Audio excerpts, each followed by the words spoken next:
9e rang de pneus, mais c'est le retour de la tempête. Ça va pleuvoir, faut se dépêcher, ça va pleuvoir. J'ai promis Tanguy de te montrer le 100e pneu. Alors désolé, je ne l'ai pas fait au 100e, plutôt au 350 et quelques. Yem pour moi.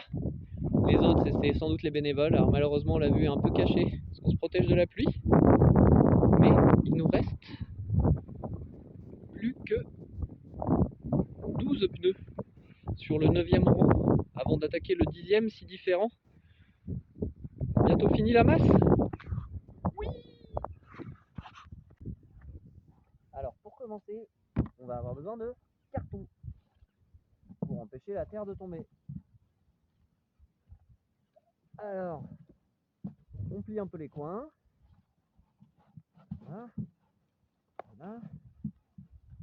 Voilà. On va le rentrer en force dans ce pneu. Généralement, c'est mieux de mettre un carton comme ça, un carton dans l'autre sens. Comme ça, on est sûr à peu près de boucher les trous, même si c'est pas parfait, ça fonctionne pas mal. Et pas prendre des cartons trop petits, sinon ça finit par dégueuler. Évidemment, après il nous faut de la terre. Et puis bah, comme on est en Normandie, on va essayer de la garder un peu sèche. Parce que sinon, pour tasser dans la bouillasse, c'est quand même pas pratique.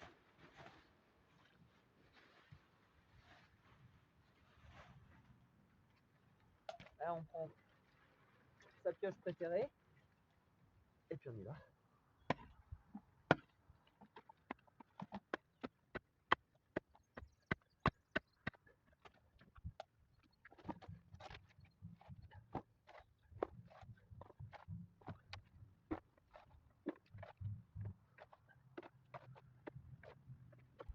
Alors, important avant de démarrer de contrôler à peu près déjà le niveau pour pas avoir trop d'écart. Et là, je vois par exemple que je suis penché un peu comme ça. Sauf que je l'étais plus tout à l'heure. Là, c'est voilà, tout petit écart. Donc du coup, technique qu'on a trouvée, on rajoute des morceaux de pneus. Comme ça. Vous ne voyez pas forcément très bien. Mais un morceau de pneu qui vient rehausser un peu d'un côté pour commencer à rattraper. On verse nos seaux dans les pneus.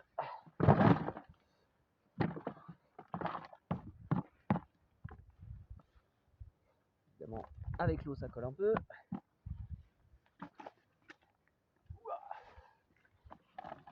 Alors au tout début on faisait à la brouette, mais ça c'est quand c'était l'été et que la terre collait pas.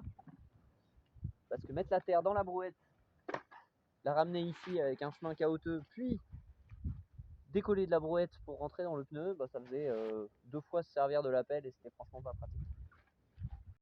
On se retrouve avec un tas de terre qui déborde un peu. Et au début, on va s'économiser les bras. On commence par faire la danse pour prier qu'il ne pleut pas plus. Et on envoie avec les pieds. Voilà, on envoie bien sur les côtés. Et on recommence. On continue à mettre de la terre.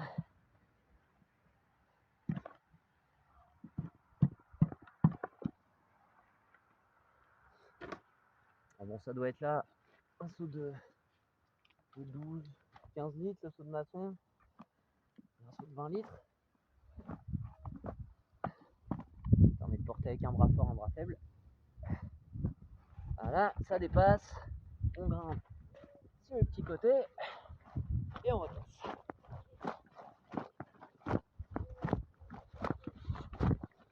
Il faudrait mieux éviter les pantalons qui traînent comme le mien. Sinon, c'est pas très pratique.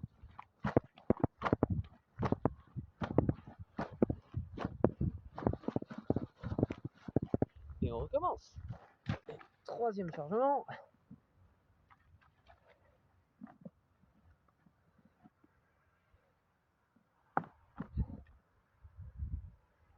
Forcément, ça commence à dépasser de plus en plus.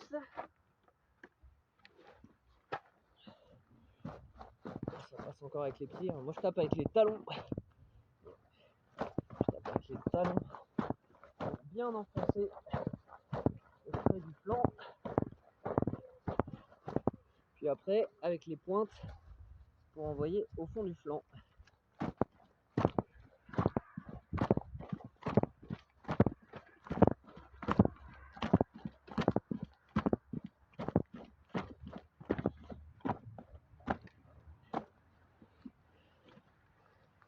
Hop là. Et le deuxième saut.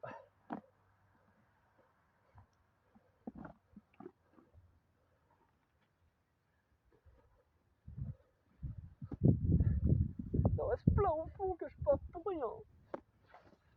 Voilà. Alors là, on va faire un mix.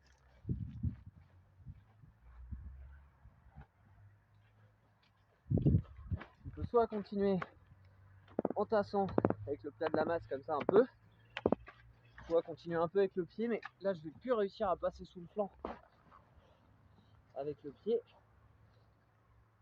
Donc, le pantalon ne tient plus, il a trop vécu. Voilà. Mais là je vais plus pouvoir avec la pointe passer dessous. Alors, on va commencer à se servir de notre ami la masse. Je vais l'aplatir encore un peu.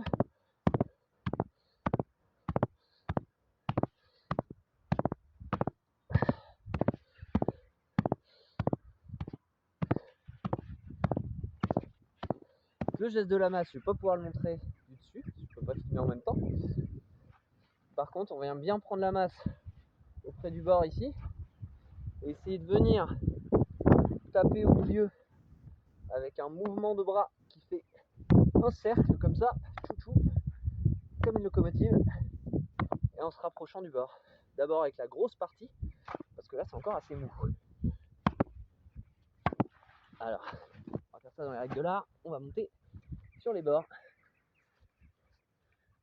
Ça faut bien mettre le poids en avant pour que le poids du corps soit sur les pointes de pied. Les pointes de pied qui sont au niveau des creux des pneus. Donc il vaut mieux se pencher en avant. Et là vous voyez la trace que j'ai faite. J'ai d'abord tapé au milieu, puis je me suis rapproché progressivement du bord. Et on continue un peu d'un côté, un peu de l'autre.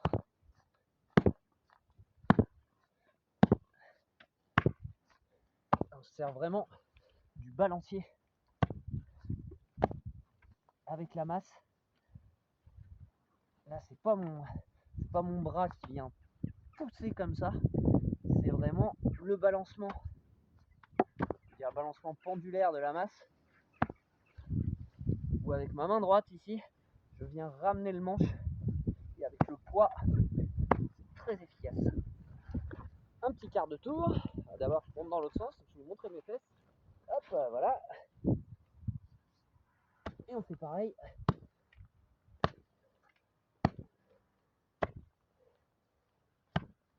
Des deux côtés. D'abord au milieu, je ramène sur les bords.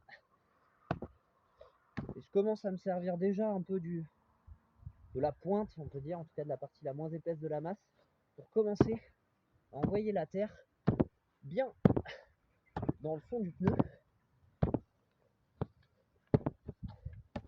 Il faut se servir un peu des deux mains, hein. C'est plus pratique. Je peux reprendre le plat.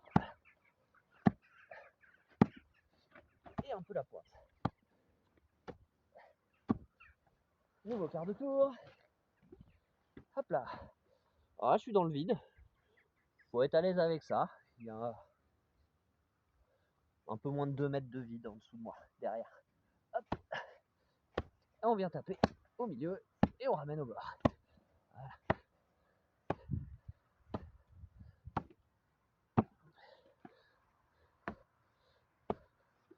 Petite précision, Tanguy, je sais que tu les aimes pas, mais là, c'est un Michelin. Alors, il y a des avantages le Michelin, je trouve. Quand on doit rattraper un niveau les bords du Michelin sont beaucoup plus souples et se lèvent plus que d'autres pneus. Quand on doit rattraper parce qu'il y a eu un creux quelque part, bon, on peut plus facilement moduler avec le Michelin. Mais par contre, si on ne doit pas gonfler beaucoup, bah on va pas réussir à bien remplir les bords sans le gonfler. Alors, je commence à vérifier déjà. Là, c'est encore mou sur tous les côtés. Donc on continue. Nouveau chargement.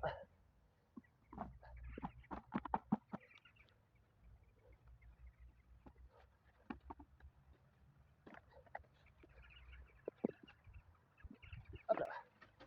Je peux pas mettre le seau entier, ça va pas rentrer. Donc on va continuer. D'abord, moi je tape un peu sur le dessus pour éviter que la terre parte trop sur le côté ensuite quand je vais la rentrer dans les bords. Éviter de faire des allers-retours pour rien. Hop, voilà.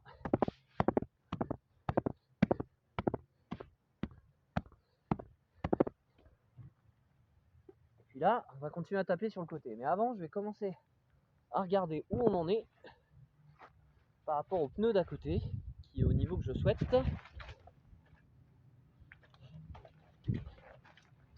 Donc là, je sais que mon flanc ici est à peu près au bon niveau. Et tout simplement, je pose sur un flanc et je regarde par rapport à l'autre. Pour l'instant, c'est pas bon. Je vais regarder quand même aussi en haut où on en est, parce que vu qu'on décale un peu les ronds de pneus, souvent le pneu est plus penché vers l'avant ou vers l'arrière. Et là, on s'approche déjà un peu plus. Là, beaucoup moins. Ah mais non, là je suis même déjà trop haut. Donc, je vais arrêter de tasser le devant, sachant que il est déjà dur. Je vais arrêter de tasser le devant et à la fin je viendrai taper un peu dessus. Je sais que là, je vais plus forcer ici. On voit tout l'arrière. On va grimper dessus comme ça. Tac. Alors je sais que devant je suis à peu près bon. Donc, je vais simplement tasser la terre pour que ça bouge plus trop. Au niveau de l'avant. Sur les côtés, je sais qu'il faut que je monte. Donc je vais me concentrer sur les côtés. Continuer à faire monter ça. Un peu d'un côté. Toujours taper au centre. Et puis je reviens de l'autre. Et un peu avec la pointe. Là je regarde si devant, même si je suis à la bonne hauteur, je sens qu'il y a encore de la marge un peu derrière, tout au fond. Je vais quand même redonner un peu de coup pour bien le remplir jusqu'au fond le pneu. Et puis je redescendrai en tapant comme ça sur les flancs. Avec un Michelin, on a souvent besoin de faire ça.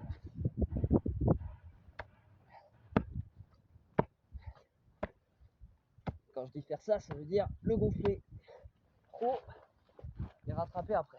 Ce qui est embêtant, c'est pour les prises de niveau ensuite. On est obligé d'appuyer sur le niveau parce que le flanc peut être relevé, que ce soit un peu mou en dessous. Pas forcément terrible, mais avec les Michelin, on n'a pas le choix. Hop là, continue.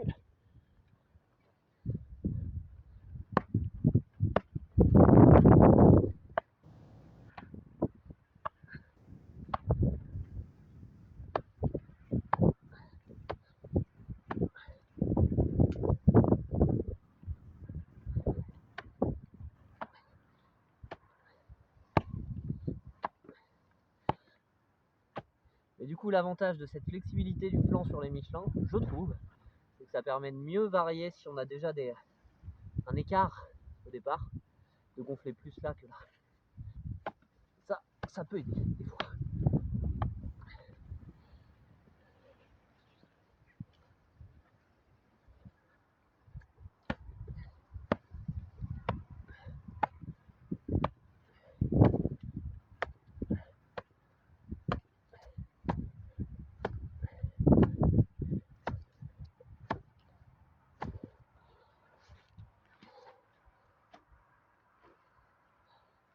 Et on recommence.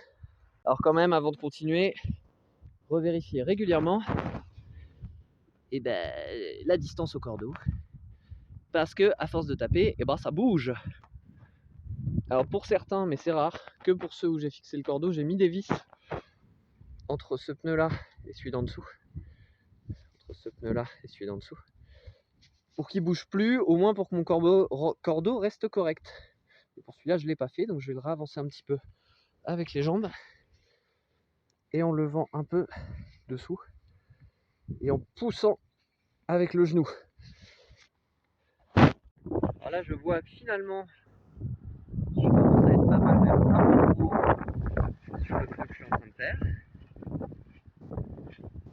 Mais j'ai bien rattrapé quand même entre l'avant et l'arrière. Je vois que j'ai la bulle qui est en haut, mais j'ai juste un doigt d'écart pour retrouver le niveau.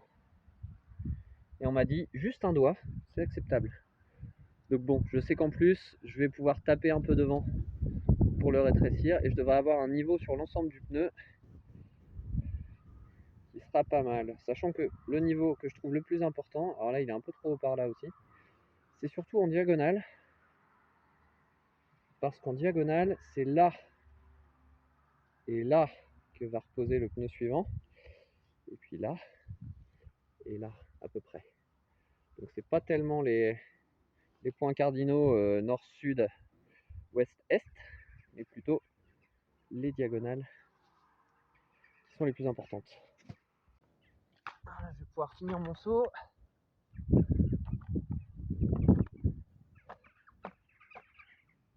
Et là, un peu plus délicatement, quand même. Continuer à tasser, mais en même temps, je vais faire attention au niveau sur chacun des bords. Donc là, d'abord, j'enlève le surplus qui dépasse. Voilà, je le rentre bien. Là, je sais que il est dur sur tous les côtés. Mais bon, je sais d'expérience que ça pourrait gonfler encore. Si vraiment j'y allais comme un bourrin sur chaque côté. Mais là, c'est pas ça qui m'intéresse. Là, je veux me rapprocher le plus près possible de la vérité sur les côtés. Et je vois que voilà, je suis grimpé un peu trop haut. Donc je vais taper plus ou moins fort en fonction de ce que j'ai constaté et vérifier. Alors, ça nécessite d'appuyer un peu des fois, donc c'est pas précis. J'essaie de mettre la même pression à peu près partout. Pas m'induire en erreur. Donc là, il faut que je descende encore un peu. Et là, devant, il faut que je descende plus, mais c'est souvent le cas. Côté de l'intérieur du mur, il est souvent plus haut à cause du décalage entre chaque rang dont on parlait. Là, on n'est pas trop mal. On n'est pas trop mal. On est même légèrement plus haut ici, mais je sais que sur l'ensemble de mon rang, il vaut mieux que je sois plus bas que plus haut si je me décale. Ah ouais, parce qu'il y a des décalages qui se font petit à petit avec le niveau, forcément. C'est pas très précis.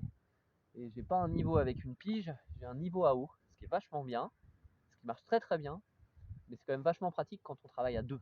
Quand on est beaucoup tout seul comme moi sur le chantier, et c'est un peu compliqué. Donc j'ai eu des décalages qui se sont fait importants, mais ça m'inquiète pas trop, parce que là on est sur l'avant-dernier, et le dernier rang est tellement différent qu'on pourra rattraper les écarts sans problème, puisque le dernier rang, le pneu sera coupé au-dessus, le fond sera rempli de terre, et on laissera une semelle de béton pour faire un béton de propreté avant le coffrage béton. Et du coup, en coupant le rang du pneu et en coupant sur le flanc là où il faut sur le niveau, je ne ferai pas tous les pneus de la même manière et on fera petit à petit pour être sûr qu'ils sont tous à la même hauteur finale. Notre pneu est presque rempli, quasiment rempli au bord. Il est à peu près du niveau, donc on va terminer.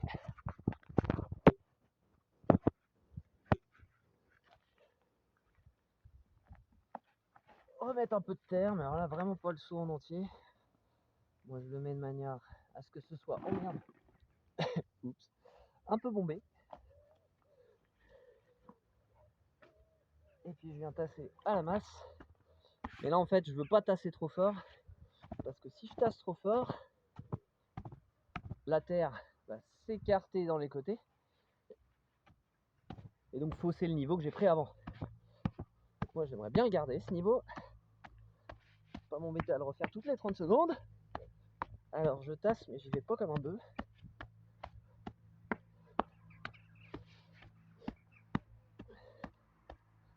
Après on bâche pour éviter que ça prenne l'humidité, mais franchement ça a été très compliqué pour nous.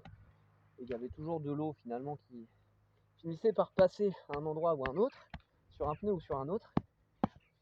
Mais en fait la terre tassée, en particulier chez nous, c'est très argileux, bah, ça colmate bien. Donc on se retrouvait avec une petite flaque d'eau souvent à l'intérieur, quelque chose comme ça. Mais ça m'a pas paru changer beaucoup le niveau des pneus. Voilà, encore un petit peu. J'en ai peut-être même mis trop. Je vais le mettre à côté.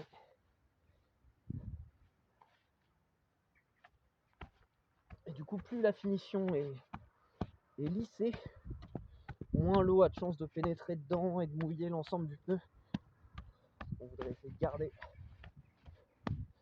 le plus au sec possible. Voilà.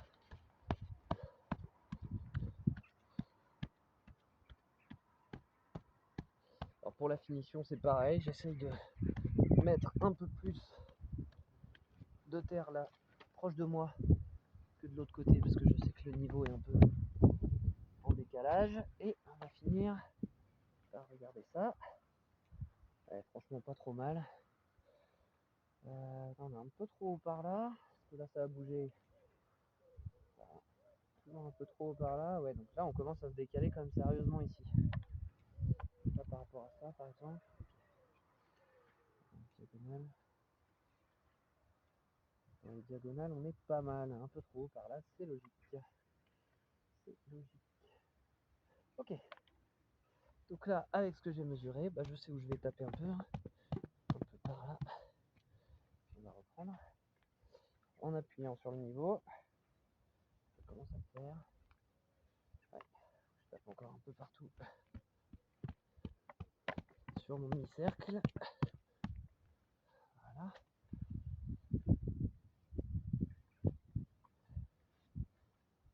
On commence à s'approcher, hein, je dois avoir à peine quelques millimètres, mais bon, faut que je me souvienne que là je suis monté un peu. Pour celui d'après, éventuellement, si je peux le faire un peu plus bas, mais c'est pas l'idéal, on vérifiera ça au niveau laser pour le dernier rang, pour qu'il soit bien de niveau pour recevoir le chaînage. Okay. Et donc mes diagonales, elles sont pas mal du tout. Very good.